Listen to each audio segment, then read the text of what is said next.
Welcome back to an all-new episode of Capital City Sports. I'm your host, Meredith Harvey. And I'm Jonathan Hilliard. Coming up on this week's show, March Madness continues as we are down to 4 in the NCAA tournament. We'll get you caught up with scores and highlights. And the Gamecock football team is working their way through spring practice. We'll tell you why one player could have you saying, Sydney who? It's officially football season here in Columbia, and it's only March. The Columbia Stingers, Columbia's new indoor football team, debuted on Saturday. Jonathan Hilliard was there to tell you why some faces may look familiar.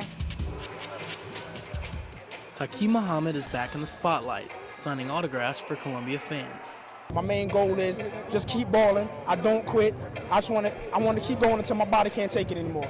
As a starter for the USC football team, Muhammad spent his college days running through the tunnel with his Gamecock teammates. Now, 3 years later, he is back in Columbia as a member of the Columbia Stingers. And Muhammad isn't the only familiar face on the roster. 5 former Carolina football players took the field for the Stingers in their opening game in the Colonial Center. Another former Gamecock is responsible for piecing it all together.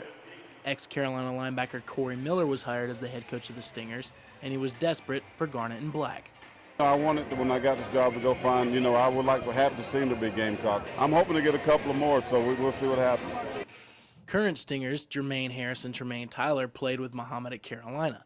The group was very close at USC, but were afraid their days of playing together were over after college. I thought I wasn't going to be able to play with them ever again, just thinking that's college, that's it. But, it's pretty fun to come back out here and do something like that.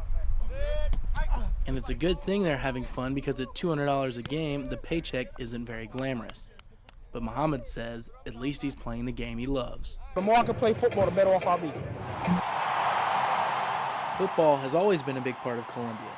And whether it's at Williams-Brice Stadium or inside at the Colonial Center, Muhammad hopes fans will continue to support their Gamecocks. Jonathan Hilliard, Capital City Sports.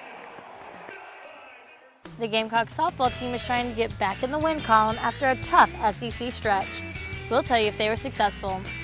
And we're down to 4 in the madness of March. We'll get you ready for the final weekend of college hoops next on Capital City Sports.